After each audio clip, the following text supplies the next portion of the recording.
Hello friends, నేను doctor Suresh Babu, psychologist, behaviour therapist, clinical hypnotherapist. ఈరోజు seasonal affective disorder, SAD అంటాం, SAD, seasonal affective disorder. దీన్నే seasonal depression అంటాం. Season మారుతున్నప్పుడు మనుషుల్లో కనిపించే డిప్రెసివ్ లక్షణాలు. ఇది చాలా ఇంపార్టెంట్ అండి. ఇది గుర్తుంచుకోకుండా రకరకాలుగా వారి లైఫ్ స్టైల్లోనే గందరగోళంగా ఉంటుంది.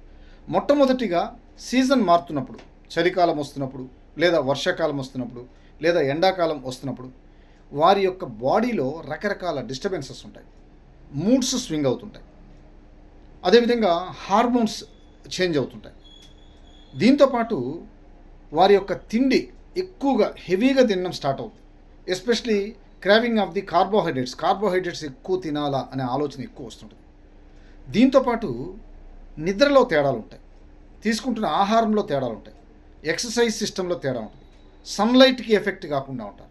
ఇలా రకరకాలుగా ఈ సీజనల్ ఎఫెక్ట్ వల్ల వాళ్ళ యొక్క డిజార్డర్ ప్రాబ్లం ఎక్కువైపోయి రాను రాను మనసులో ప్రశాంతతే ఉండదు. మంచి ఇల్లు ఉంది సార్, చక్కని ఇల్లు ఉంది, చక్కని భార్య ఉంది, చక్కని ఫ్యామిలీ ఉంది, కానీ మనసుకు శాంతి లేదు, మనశ్శాంతి లేదు, మానసికంగా కృంగిపోతున్నాము.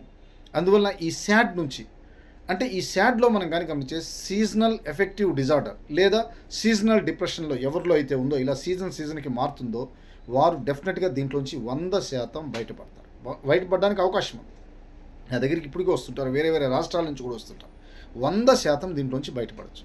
మీరు చేయాల్సింది మొదటిగా లైఫ్ స్టైల్ సిస్టమ్ మార్చుకోవాలి. డెఫినెట్గా లైఫ్ స్టైల్ సిస్టమ్ మార్చుకోవాలి. నిద్ర విషయంలో మారాలి, ఆహార విషయంలో మారాలి, ఎక్సర్సైజ్ విషయంలో మారాలి, మైండ్ థెరపీస్ తీసుకోవాలి.